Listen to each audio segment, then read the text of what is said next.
Good morning, Zambians. As Deputy National Youth Chairman, BM8 Movement, stroke NRPUP, I'm very disappointed with the way the President is taking this matter of violence. He's on record going around the country saying he used to get beaten by PF members just for supporting UPND or coming into Lusaka wearing UPND regalia, something that never even used to happen. But today we are seeing even the police have not been spared. The police are being attacked. Everybody is being beaten. People are coming out. They're not even afraid of cameras. They are doing it right in front of the police. And the silence from the president, one can only say that they've got the blessings of the president. The president has to be serious. We don't need him to step on a podium and just say, stop this political violence. And yet he cannot instruct the police command to make sure that nobody should be favored when it comes to this. Zambia, if it wasn't for the belief by President Brian Mundubile that we have to be peaceful, by now would have been fighting back. And I don't think that's what Zambians want. Zambians voted out PF from power, which is a partner now with UPND, because of violence. And President Hakainde Hichilema promised the Zambian people that there will be no violence during his tenure of office. But today it's getting worse. And this is happening in his stronghold. We have seen the president also, something that is of concern. Whenever the president visits opposition strongholds, he keeps on saying one Zambia, one nation, something which is good. And we agree it's supposed to be one Zambia, one nation.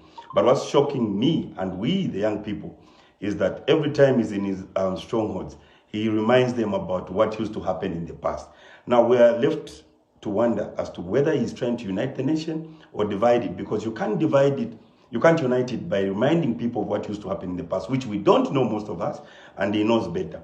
Mr. President, you are not the president for UPND alone. You are the president for the Republic of Zambia. And we expect you to put an end to what is happening now.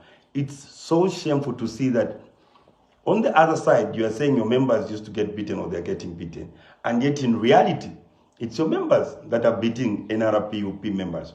And our leader, President Brian Mundubile, has warned everyone not to respond, not to fight back, but to keep on practicing issue-based politics. We want to challenge you, Mr. President, stand on that podium, instruct the police IG to stop what is happening. What is happening is clear beyond any reasonable shadow of a doubt that it's being orchestrated by UPND cadres and not any other. So we will wait for you to say something serious over this. If the IG has failed, because you can't sit there, the videos that are coming from Western Province now, people have started burning tires. There's no need for that. We're only remaining with less than 10 days insurance. Why should you, the IG, be in Ndwi? I think as Zambians were tired, and I beseech President Hakainde Hichilema to come out so strong on this issue of political violence before it gets worse and we start losing lives.